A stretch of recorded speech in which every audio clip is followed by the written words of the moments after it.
We are a Christian organization and we believe the things we read in the Bible, and we commit our lives to the things we find there because we believe that it teaches us um, how to live with one another, how to live in harmony, how to create societies, how to live in peace.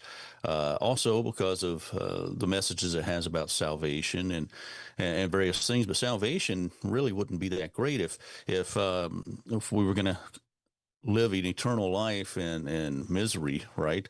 Then what is the point of salvation? Just so you can live forever and suffer?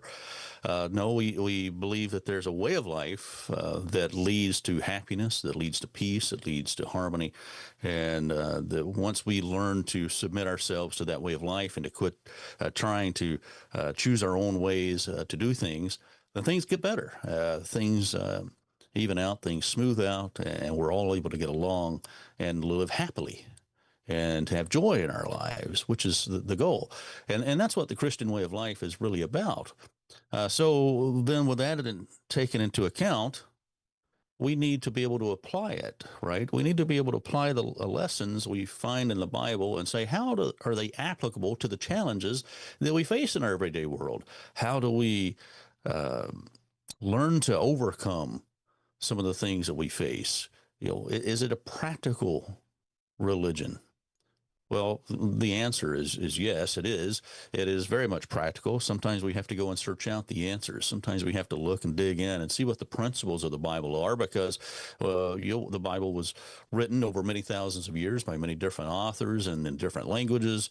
So sometimes the wording doesn't match our modern vernacular, right? Sometimes we can't find things to address modern problems using just language.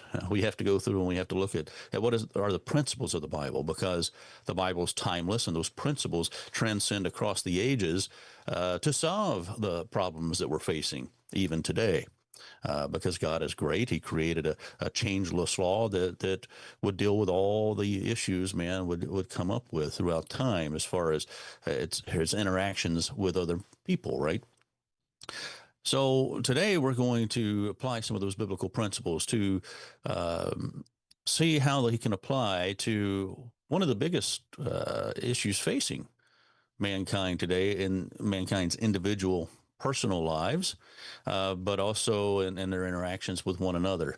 And we're not talking about things on a grand scale like war, though some of these things I suppose could lead to conflict for sure.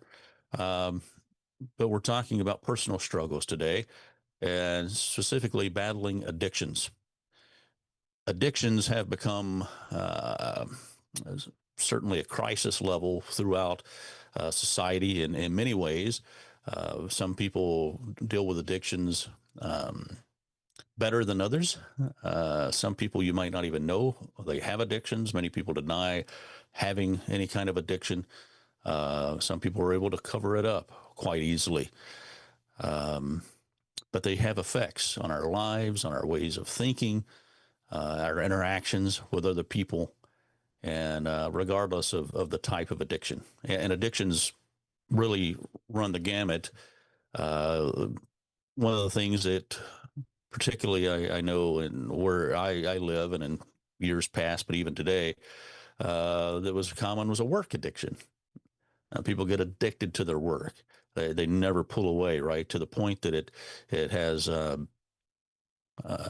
ramifications for their family life, for their social life, and a number of other things. Trying to get ahead, right? Or they're just devoted, committed to what they're doing. They get focused, and when they're away, they can't stop thinking about it. They've got to get back. They've got to. Everything is about work, work, work, work, work. Work addiction. You probably didn't think I was going to lead off with that one, but that is an addiction, right? But of course, we know about many of the other harmful addictions, substance abuse, whether that be in the form of alcohol or drugs or something else. Substance abuse is a terrible symptom for the world today, and it's not getting better. Substance abuse is terrible. We've experienced it in our own family. I have some very close relatives who've been battling with substance abuse. and one with drugs, one with alcohol. It's a very sad thing to see people go through. There are sex addictions, pornographic addictions. In fact, if you look at the studies and the surveys that have been done, and there's a saying that the internet wouldn't exist if it wasn't for pornography, because it's so prevalent. And there are these addictions. And if you look at the statistics on it, then probably more than half, well over half of the people that will view this message have that issue. They're addicted. It's very, very prevalent. But people can be addicted to other things, their phones. Can you go to bed without scrolling through your phone for an hour? Are you losing sleep? Are you getting up late, missing appointments in the morning because you're unable to drag yourself out of bed because you've sat and scrolled on the phone for hours and hours and hours? You just can't seem to get away from it. You walk out of the house and you realize you left your phone, and you start to tighten up, and you're nervous. What happened? I don't have my phone. Can you function without it? Today, things like gaming can become an addiction. Or people get into gaming and they just can't pull themselves away from the computer, and they let things go, their responsibilities go, because they're involved in the gaming, and whatever the addiction is there, whether it be just the excitement of the gaming and the dopamine hits, or whether it's the social interaction, whatever it is, but they can't pull themselves away. And then there's gambling.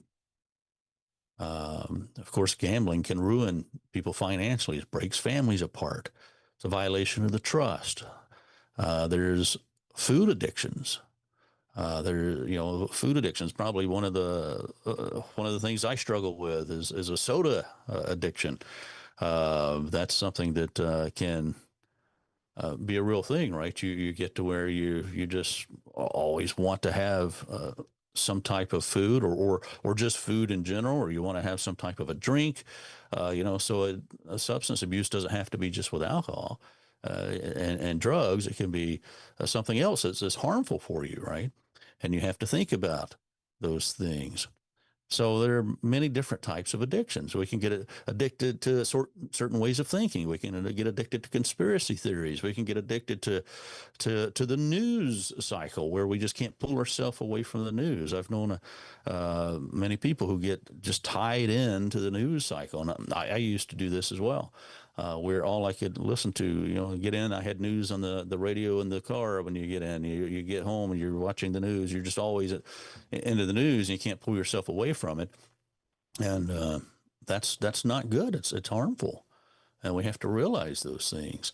And I've see people sometimes that they're just always angry, right? And usually because they're always angry, it's because they're in the news cycle almost 24/7, oftentimes.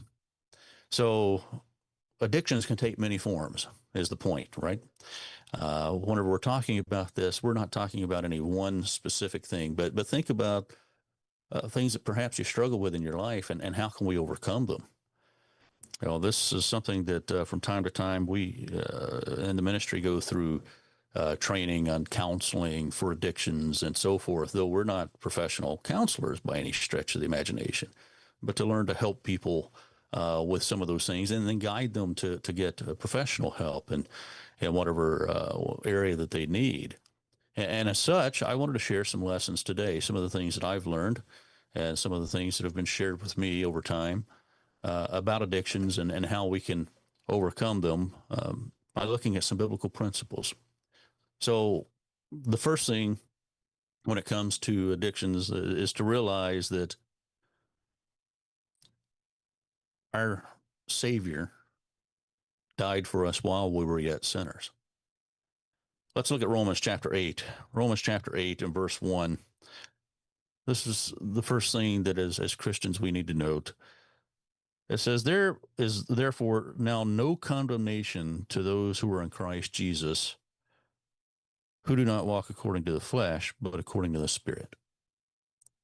So if we're walking according to the Spirit, we've repented of our ways. We've acknowledged we need to change. We've acknowledged we're trying to overcome something that we struggle. with sin in our lives, and we're trying to walk in newness and walk according to the Spirit. And there's no condemnation. One of the things that inhibits us from overcoming addictions is the idea that we can't be forgiven for all we're doing. That there is no forgiveness, that we are sinners, and we can't let this be known. We can't acknowledge that we have a problem. We can't do any of these things because then it brings upon us guilt, and it brings upon us guilt that perhaps can't not be transcended. How could God forgive me for this problem? I'm such an evil, rotten person, such an evil sinner, and I'm doing all these terrible things. I'm letting my life get out of hand because I can't control this thing. How can God ever love me? How can God ever forgive me? How can I ever be in God's kingdom? And Satan would like for you to think that because it'll keep you in that cycle. Because that guilt, that level of guilt, will lead you right back to the addiction. Because there's something about addictions. I heard an addiction counselor one time say, addictions work. They work. You feel the guilt, you feel the pressure, you feel whatever is going on in your life. And guess what? You don't want to feel that. So you turn to the thing that gives you comfort, which is often the addiction. The addiction gives you comfort. In the case of alcohol, you can drink your cares away, right? And suddenly you feel better. So it works for a very short time, but it compounds your problems. It gets you in. It keeps you in a cycle because as soon as you sober up, as soon as you have removed yourself from whatever your addiction is, you begin to feel that pressure and that guilt again, right? And now you feel it even more because you gave in the last time. So guess what? You want to go back. You don't want to feel that anymore. So you go back to it. And it's an endless cycle. It's a vicious cycle. It's a terrible, it's an awful, evil cycle. And Satan would love for you to stay in that and to feel that guilt and that pressure. But Jesus Christ says there is no condemnation for those who are repenting and walking in the Spirit. He died for us while we were sinners. He's on our side. He wants to help us. He wants to be there for us. He wants us to win this battle and this struggle. And he's very patient. He's very forgiving. He's very loving. And we need to realize that and acknowledge that before we can even get into steps on how to overcome the addiction. Because if we don't understand that first, it's going to be really hard to do anything about any kind of addiction we're facing. I remember hearing an individual look at and say to someone that was talking about how they were going through all of these struggles, all of this pain, all of this suffering, and said, God would never forgive them. How I've let all these people down, so on. And he said, well, why do you think you're so special? Why do you think you're so special? And not the question that you would think would be asked, but it was a very relevant question, because at the root of the and what this individual was getting at was that the root of all of this was vanity. You know, the follow-up question to why do you think you're so special was, do you believe you're the only person that suffers difficulty and struggles and trials in your life? You think you're the only person that Jesus Christ won't forgive? That's vanity, right? We kind of get caught up in ourselves and inward thinking. And we consume ourselves with this thinking about us. Woe is me, woe is me, woe is me. And we fail to see that we're dealing with things that are common to mankind. And Satan uses that to keep that addictive cycle going. But Christ died for you. He died for me because he wants us to win. And we're not dealing with something that makes us special. God's not a respecter of persons. We all have something we're dealing with. We all have something we're struggling with. Everybody, you know, some may hide it better. Some, it may impact someone's personal life to a lesser degree, whatever it might be. But everyone's dealing with some internal struggle of some sort. Everyone has made mistakes. Everyone suffers because of decisions that they make at some point in time in life. This is common to mankind. So if you're dealing with something and you got a personal struggle in your life, you're not special. Welcome to the club. Just understand that Christ is there for you as well and is on your side. That's just something we've got to realize and understand before we can get out of the cycle and start to break the cycle. And once we accept that, and once we get to the place where we can be comfortable with that and realize, okay, God will forgive me. And we realize that we have a problem and we acknowledge it to Christ, then we can start to step out of it because we know there is an expectation that yes, we have to overcome it. We can't allow something to govern us in this way. We cannot be governed and influenced by some addiction that is going to cause us to make decisions in ways that are not godly, or that's going to cause us to do things that are going to hurt others, or hurt families, or neglect others. So we have to overcome it. We can't allow something like that to govern us. So then, what are some of the steps? Let's start with number one, identifying the causes and triggers. Identify the causes and triggers. Let's look at Lamentations. Lamentations chapter 3.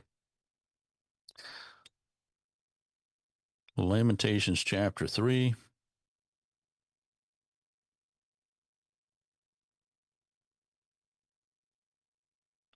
And starting, well, we'll start in verse 39 because it sort of follows up. Why should a living man complain? Why should a living man complain? A man for the punishment of his sins. Why should you complain for the punishment of your sins? You're bringing it on yourself, right?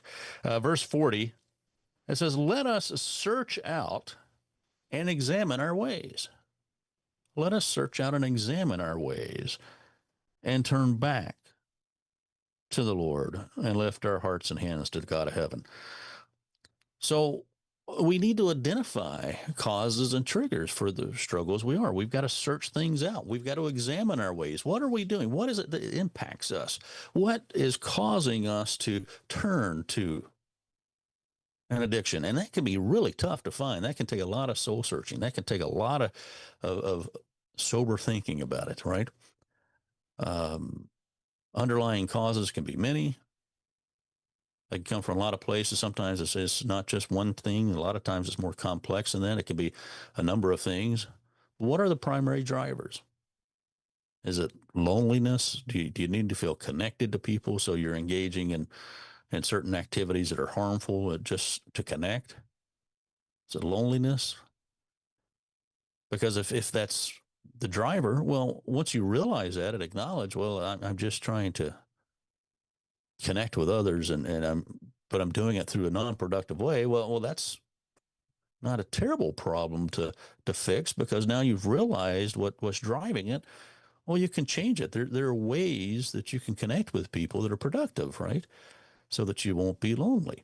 And that's the idea. Search out and find what the triggers are. So, because once you do that, then you can start to find ways to resolve the issues and not suffer from these addictions. Is it depression? Depression is a very complex subject, a very difficult subject. And if it's depression, you're probably going to need to get some professional help. And when I say professional help, don't mean that that's not in a negative way. There are people who can help you with that, because a lot of times depression needs a medical solution sometimes. Sometimes it needs a dietary solution. It can need all sorts of issues. Sometimes depression, we always think about it as a mental illness, but sometimes it's rooted in something physical. Sometimes our body gets out of whack hormonally. And we need help to identify those things and to resolve them. stress, boy, that can be a driver, right? You just have a lot of things piling up on you, big decisions to make you don't want to make. Perhaps you're going through something tough and you just want to get away and you don't want to feel that constant anxiety. Well, identify that. Find out what the driver is so that maybe you can figure out a way then to resolve that in a productive way. Anxiety can be a big driver of addiction. Past trauma. Past trauma can also be a driver. If it just keeps coming up in your mind, you can't let things go, or you've seen patterns of things throughout your life and you're following those things in a negative way. There's all sorts of reasons, right? Emotional struggles. Emotional struggles can drive one to seek comfort. If you're having trouble in your marriage and you don't know what to do about it, you're trying to escape that uncertainty and the pain of a failing marriage. So that happens a lot, and people turn to substance abuse or some other form of addictive behavior to try to escape that pain of a failing marriage. But guess what? That's not going to resolve matters in your marriage. It makes them worse, incrementally worse, or exponentially worse. And there has to be a better way to deal with that stress and that anxiety or those emotional struggles. Right? Realize and identify what they are. If you realize, you know what, my marriage is failing and I've got to do something here. Well, that's a whole different approach from my marriage is failing. I'm going to go and drink because I'm sad about it. Or I'm going to go and um, view things that I shouldn't be viewing because I'm sad about it. No, do something about it, right? Do something about it. Why is your marriage failing? What can you do? What can you change in your life personally so that you fix the problem that's the underlying cause, the underlying trigger? Fix that and you won't feel the need so much to turn to the addiction. So that's why it's important that we examine it, search out and examine our ways to find out what these triggers are. Look at James chapter 1. James chapter 1.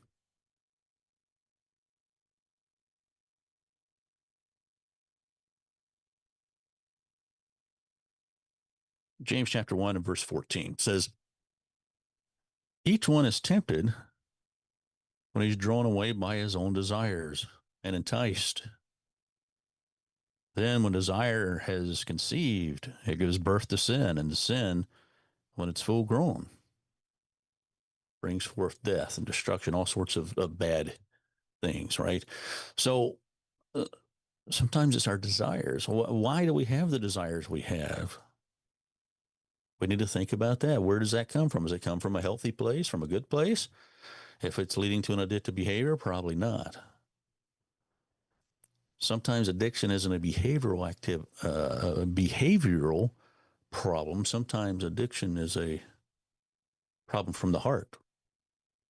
Sometimes we just need to clean up the heart. We desire something that we really shouldn't desire. That's part of who we are.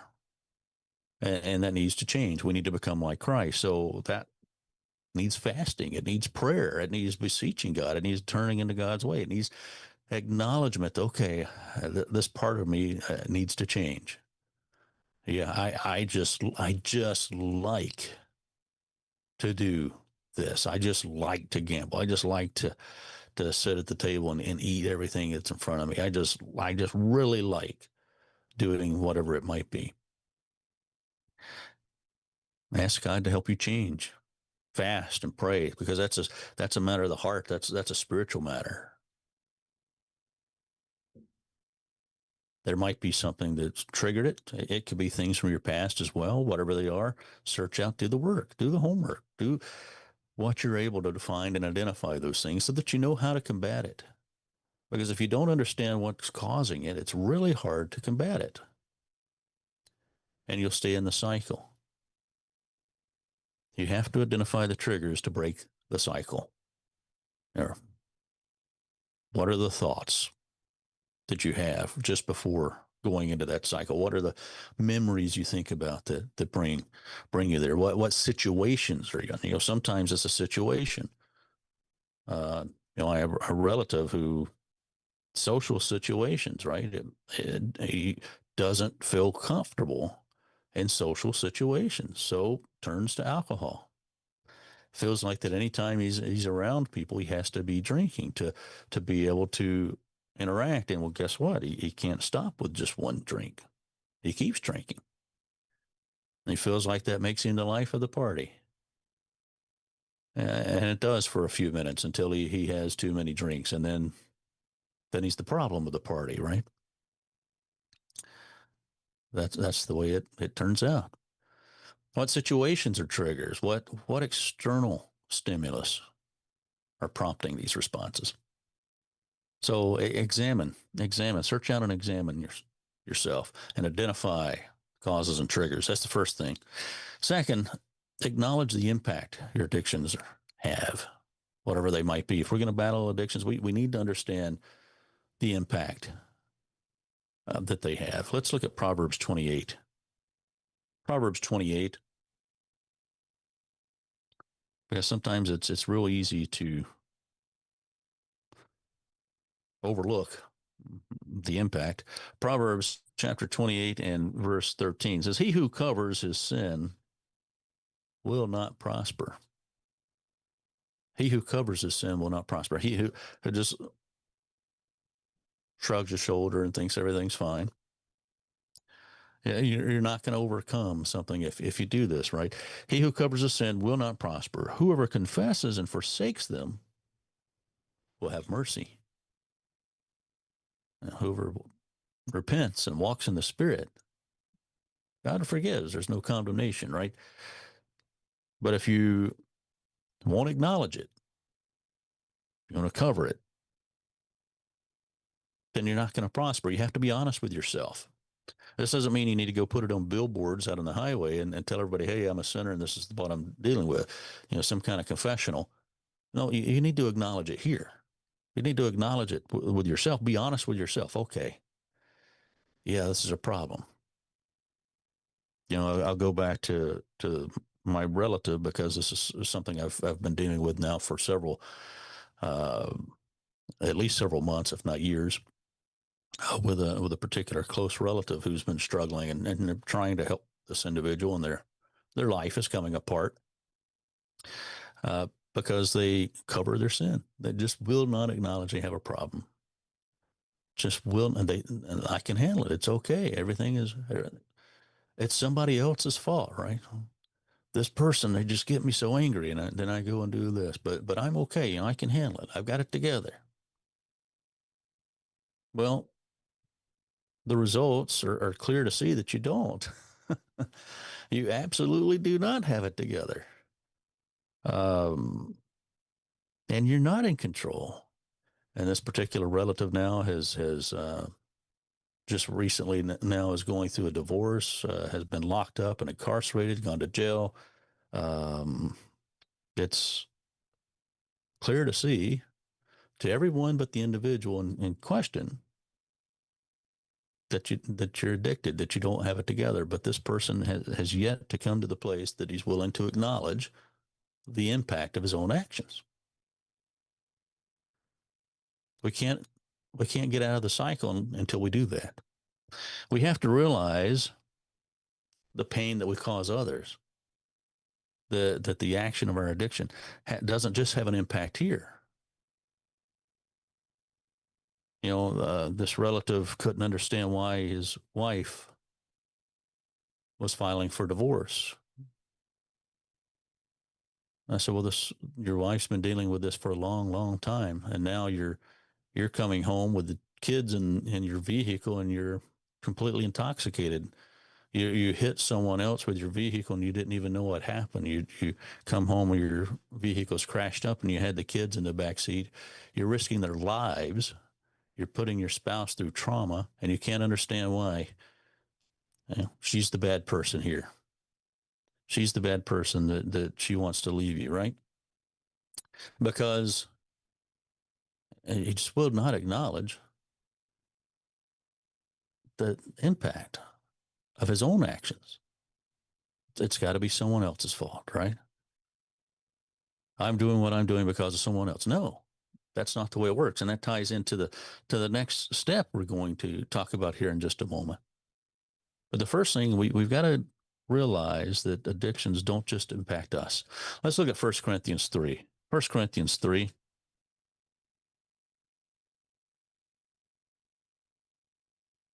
Sometimes we can get into an addictive cycle because we think, well, no one cares about us. No one cares about me.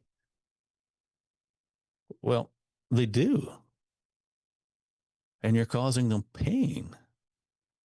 They wouldn't be in this pain. They wouldn't come and say, "Oh, let me," you're hurting me. You're hurting me, or all of these issues are going on. If they didn't care, right? If they didn't care what you were doing, or if they didn't care about you, and you had no impact on them whatsoever, then they could care less what what you're doing. But the very fact that people point it out and acknowledge you have an issue means, by definition, that they care. But sometimes we can get into that kind of thinking, well, no one cares, and we want to turn to an addiction. 1 Corinthians 3, verse 16 here. And let me get back there because I turned to the wrong place. 1 Corinthians 3, verse 16. Do you not know that you're the temple of God and that the Spirit of God dwells in you? What is the impact of our addictions? You are the temple of God, and the Spirit of God dwells in you. If anyone defiles the temple of God, God will destroy him. For the temple of God is holy, which temple you are. And sometimes people turn to this to talk about substance abuse or sexual immorality, because sex addiction is a real thing. Because these are things that obviously impact the physical body and your health.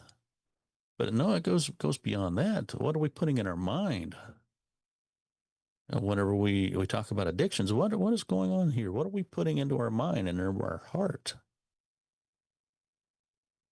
In this temple that we are we putting something there that is going to cause us to be destroyed? Because it has an impact. God's not going to let us be in his kingdom if we're not following his rules, his way, because he's not going to allow us to subject ourselves and others to misery for eternity. We have to learn a way of life that is conducive to peace and is conducive to getting along with one another, to serving one another, to helping one another. That's the only way we all have peace and can live in eternity with each other happily. So if we're putting these things even into our mind, we're defiling the temple. So we need to acknowledge the impact. It could cost us our eternal salvation. Not only does it hurt other people and ourselves, but it could erase our existence. And after we identify the causes and triggers, after we acknowledge the impact, we need to take personal responsibility and accountability. That's the third step. Take personal accountability and responsibility. Psalm 119. And again, I'm giving you these steps from training I've had and experiences that I've had. This is not something that, I'm not a professional counselor or anything of that nature, but these are things that I've learned over time and the Bible teaches, and I'm sharing them with you. If you have a serious addiction problem, you might need professional help, and we'll talk about that a little bit more later to overcome it. And Psalm 119, verse 9. How can a young man cleanse his way? How can a young man cleanse his way? So this implies that we have responsibility, right, to clean ourselves up. It's not the job of someone else. It's not the job of your loved ones. It's not the job. God will help you. He gives you his spirit to help you.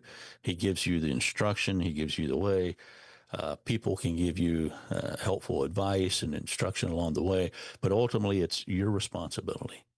Take personal responsibility and accountability. God tells you, how can a young man cleanse his way? By taking heed according to your word.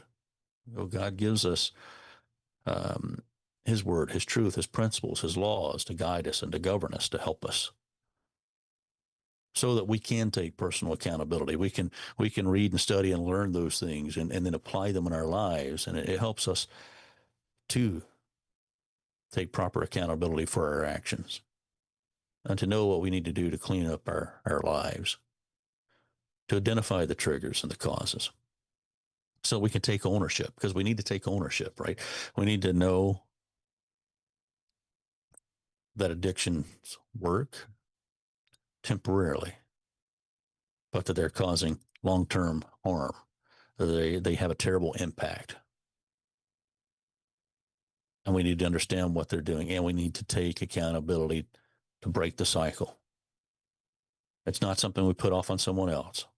It's not someone else's responsibility. It's our personal responsibility. Matthew 26. Matthew 26. That doesn't mean we can't get help. But at the end of the day, it's not the responsibility of the person helping you. They're there to help, but you have to do the work. It's your responsibility. Matthew chapter 26, in verse 41. Watch and pray, lest you enter into temptation. The spirit is indeed willing, but the flesh is weak. We're breaking into a context here, but the words apply to what we're discussing. Watch and pray, lest you enter into temptation.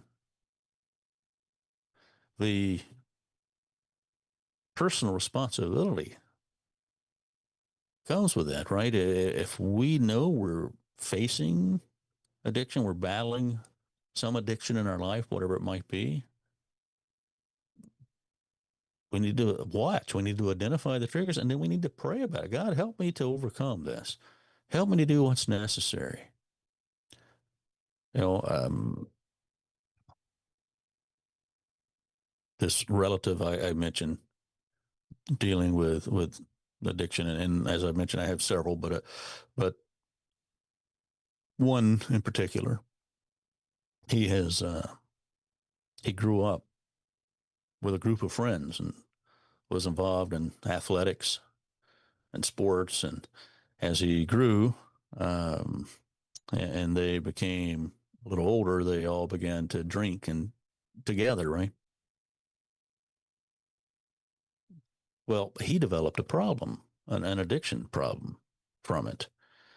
But now, anytime he was around these friends, what does he want to do? He wants to drink.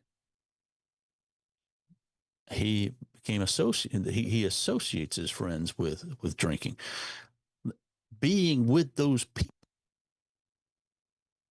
And while they don't have an alcohol problem per se, at least to my knowledge, they still like to get around and drink, and they don't see themselves as to blame for the problem that he has. So when they all get together, they all start to share stories. They drink, and then guess what? He goes off the rails. They are a trigger for him, and it's something that he has to acknowledge. It needs to take personal responsibility. And if I can't be around these people without drinking, well, guess what? It's time to get new friends because they're not helping you. Remove yourself from the environment. Don't re-enter into temptation. Watch and pray lest you enter into temptation. Watch. What is the trigger? Okay, the guys want to get together. Well, don't, because you've identified that this is a trigger.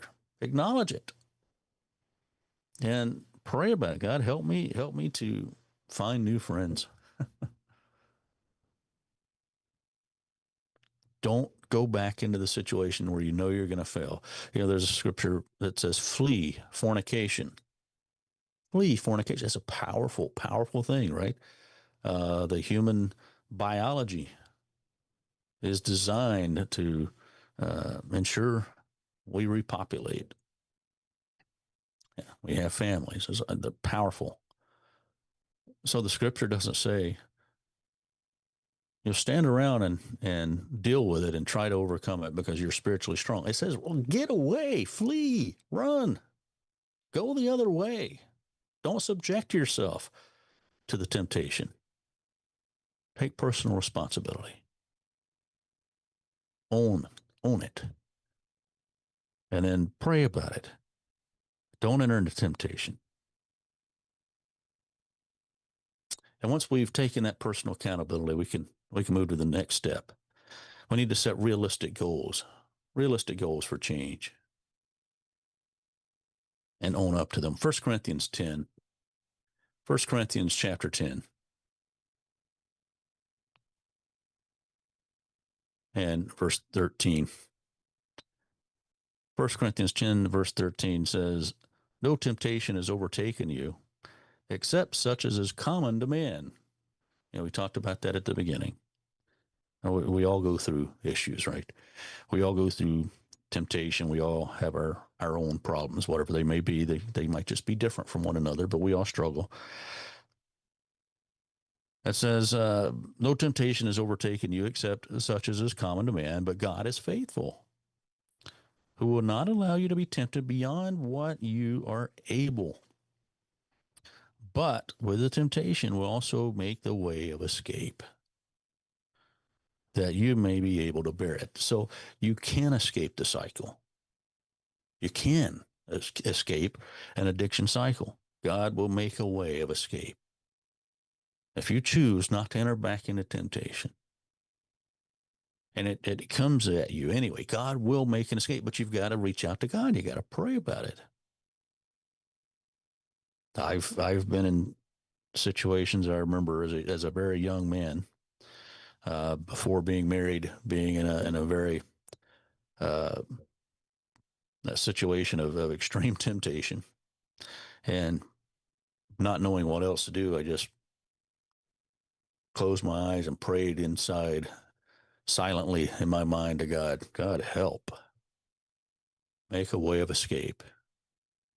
And then was just in awe when just seconds later the escape was there. There it was. God will make a way of escape, but we have to take personal responsibility. We have to acknowledge that we have a problem and that it has impacts, and we have to take personal responsibility for it, and then ask God to guide us and direct us, and ask Him to help make the way of escape. He will. It's not bigger than you. God will make a way of escape. He doesn't allow you to be tempted beyond what you're able. You can handle it. You can. It's not bigger than you. You're equipped. You just have to realize that you are. Trust God, and we can do it. Small steps matter too. Don't think you've got to do everything all at once. That's not the way we conquer big problems. It's the small steps, and small steps matter. And let's look at Philippians 1. Philippians 1.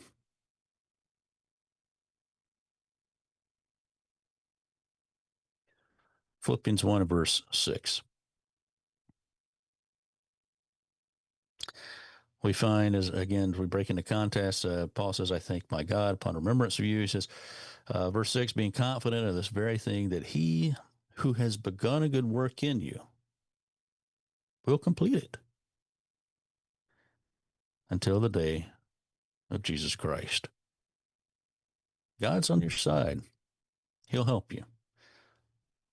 Set some realistic goals for change. Once you've identified the problem, And it depends on the addiction, what those steps are going to be. And you might need to get help. You might need to get someone who's trained in that specific area of addiction to help you set some steps.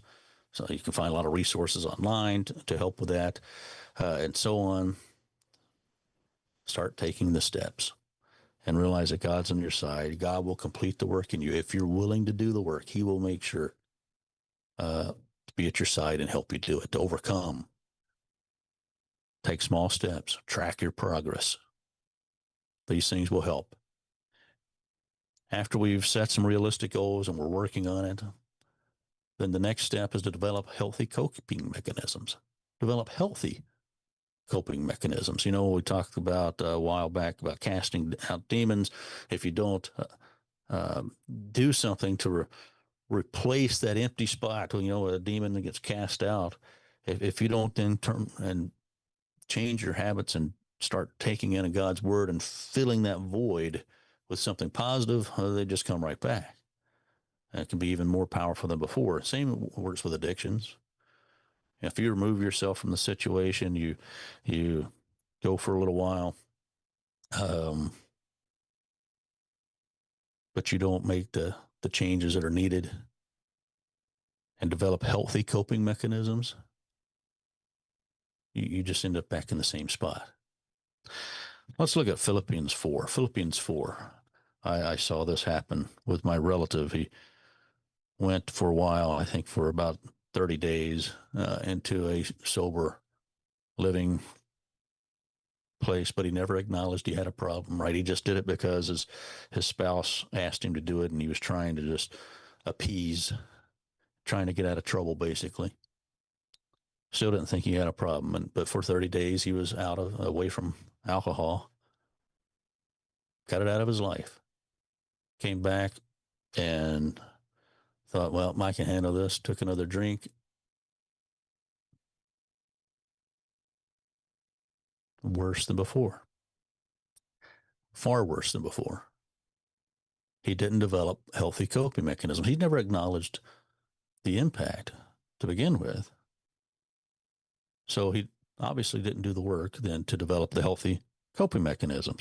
Philippians 4, verse 8 says, finally, brethren, whatever things are true, whatever things are noble, whatever things are just, whatever things are pure, whatever things are lovely, whatever things are of good report, if there's any virtue and if there's anything praiseworthy, meditate on these things. You see, we have to get out of the cycle, and then we have to replace the triggers. We have to put something in their place. Well, we can't go back, and we can't leave a void from the things that we're trying to escape. If we identify, for instance, we have a bad relationship and we're turning to substance abuse to try to feel better. Well, once we realize that and we take steps to try to get out of it, guess what? We need to do the work. We need to replace uh, the things that are causing that. What are the attitudes? What are the things leading to arguments? Is it money? You know, what's causing the relationship to fail? Is it lack of romance? Well, start replacing those things, right? Start having conversations with the spouse. Start uh, going on dates. Start rekindling the romance, right? You have to do something. You have to replace the old habits that are causing the problems in the first place with something that is beneficial and wholesome, that is pure, that is praiseworthy. We have to meditate on these things. Otherwise, we just fall back into the same old habits. First Thessalonians 5. First Thessalonians 5.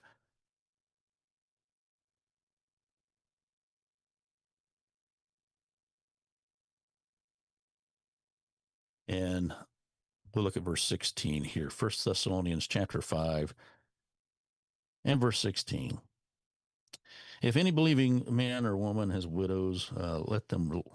I'm in First Timothy, so let me get to the right book here. First Thessalonians 5, and again, verse 16. We're told here, rejoice always. In everything give thanks, For this is the will of God in Christ Jesus. And I skip verse 17. Pray without ceasing. Pray without ceasing. These are things that will help us.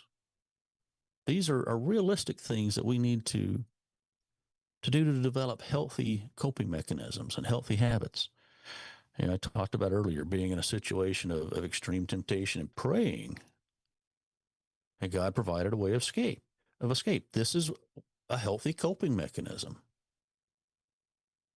To not try to do everything on your own without help. To realize that sometimes the problem is big and that there's a chance that you're going to fail, that you're weak. Turn to God. Pray about it. Ask God. You know what? When you start praying to God and you start asking God, that invigorates you. It gives you an energy, and it gives you God's intervention.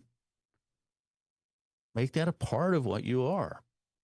Pray without ceasing. Rejoice always. You know what? When you realize things are bad and you start wanting to turn to an addiction, stop thinking about the negative things that are in your life. Realize the blessings that you have. Rejoice in the things that you have. Sometimes I hear people sometimes, you ask, how are we doing? Better than I deserve, right? Better than I deserve. It's a mindset that they've developed because they realize they truly are blessed beyond what they deserve, and they rejoice in it. They're happy, and we all are when we think about it. But sometimes we can just dwell on the negative, and we sometimes think things aren't going well in this situation or that situation, and fail to realize how blessed we are to be in the situation. We talked about a failing marriage. If you're in a failing marriage, realize you're with the person that you fell in love with, that has shared your hopes and dreams, that you have something wonderful right there, instead of dwelling on the problems of the day. Look at the big picture and how blessed you are, and rejoice in that, and start working to preserve that. Pray without ceasing, in everything give thanks. Have a thankful attitude. These are healthy coping mechanisms.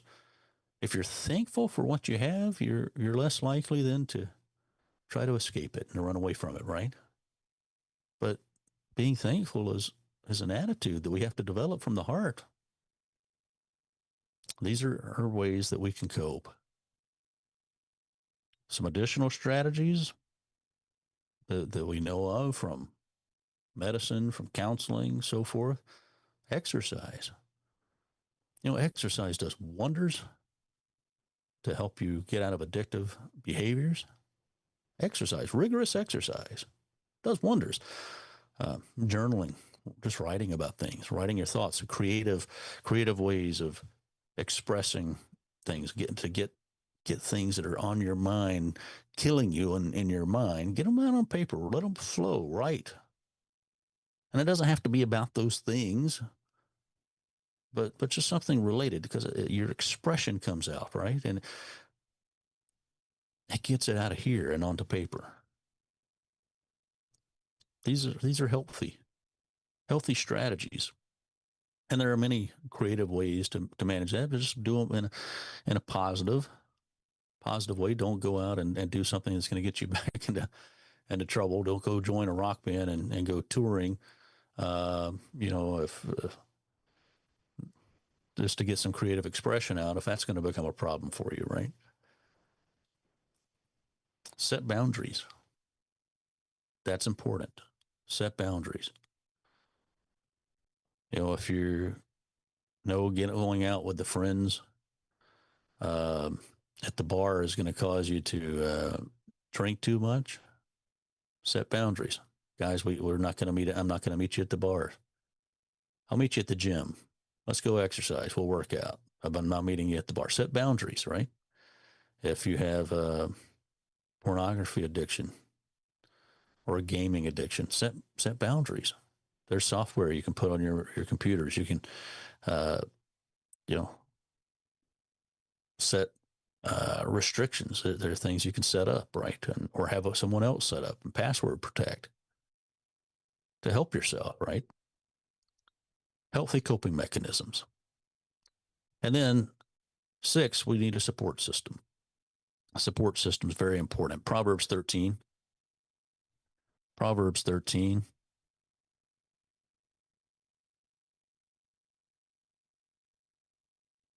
And verse 20. He who walks with wise men will be wise, but the companion of fools will be destroyed. Amen. Enough said. We need a support system. There are professional counselors. The United Church of God has a helpline, um, phone number for people in the United States and Canada, and for people that are abroad. It's an email, and you can reach out to professional counselors, and they'll be back in touch with you. You send an email. It's hope@ucg.org. Hope@ucg.org. And a professional counselor will get back in touch with you, and they'll help you set up some strategies. They'll help you go through steps to overcome whatever addiction it is that you're facing. They're trained in that. That's their occupation, their profession. These are professionals, if that's what you need. There's associations, substance abuse, alcohol. There's Alcoholics Anonymous. I don't know if these organizations are global or not, but there are associations, no doubt, where you live. There's Sex Addicts Anonymous. That's a real thing, whatever it is that you need. When Spokesman's Club, we used to have a phrase, iron sharpens iron, right? Because a man sharpens the countenance of his friends when we get together and we help one another. So we need a support system in place. Because while we take personal responsibility and we realize it's our personal responsibility, we don't have to do it alone. And certainly God is there, but we can develop support mechanisms and friends and family, relatives, loved ones, counselors, whatever the case might be, professionals to help us. Ecclesiastes 4 echoes this. Ecclesiastes 4:9, 2 are better than one. 2 are better than one because they have a good reward for their labor. For if they fall, one will lift up his companion. If one falls, the other will lift up his companion. But woe to him who is alone when he falls, for he has no one to help him up. But again, if 2 lie down together, they'll keep warm. But how can one be warm alone? So we understand then that a support system is advantageous. And if you need that, I encourage you to reach out to the helpline for professional help at hope@ucg.org. And then finally, brethren, the final step is persevere. Just persevere. We talked about small steps. It can take a while to take those small steps. Once we've identified the triggers, once we've acknowledged the impact and taken responsibility, we set those goals and we have some small steps along the way, right? We're developing healthy coping mechanisms. That doesn't happen overnight. We can fall again. We can fail again. But don't give up. Persevere. You're never going to overcome if you give up. Just realize that we don't always succeed on the first or second or third try. But we keep working at it, because if we keep working at it, we begin to learn from our failures. We begin to learn why we didn't make it the last time. What was it the last time that caused us to fall? And we grow from it. We learn from it so that we don't make the same mistake the next time. We have a better chance of succeeding the next time. We keep going. We persevere. And we use our support system, and they help us and say, remember last time this caused you problems. How bad do we want to overcome? That's what we have to ask ourselves. And it's available to us. Hebrews 12, brethren. Hebrews 12, as we get ready here to conclude. We've got to persevere. Go through the steps, realizing that God's on our side. He's a very forgiving God. We start out and we identify the causes and triggers. We acknowledge the impact it's having on others. We take personal responsibility and accountability. Then we set the realistic goals for change. We develop some healthy coping mechanisms, and we develop a support system. And then we persevere. And as Paul says here in Hebrews 12, therefore we also, since we are surrounded by so great a cloud of witnesses, so many have gone before us, so many have blazed the trail in overcoming their own addictions. Let us lay aside every weight and the sin which so easily ensnares us, and let us run with endurance the race that is set before us, looking to Jesus, the author and finisher of our faith. He's there. He's our high priest. He forgives, and he's on our side. Looking to Jesus, the author and finisher of our faith, who, for the joy that was set before him, endured the cross, despising the shame, and he sat down at the right hand of the throne of God. So, brethren, let's run the race with endurance, the race that is set before us. And if we persevere, we can overcome our battle with addiction.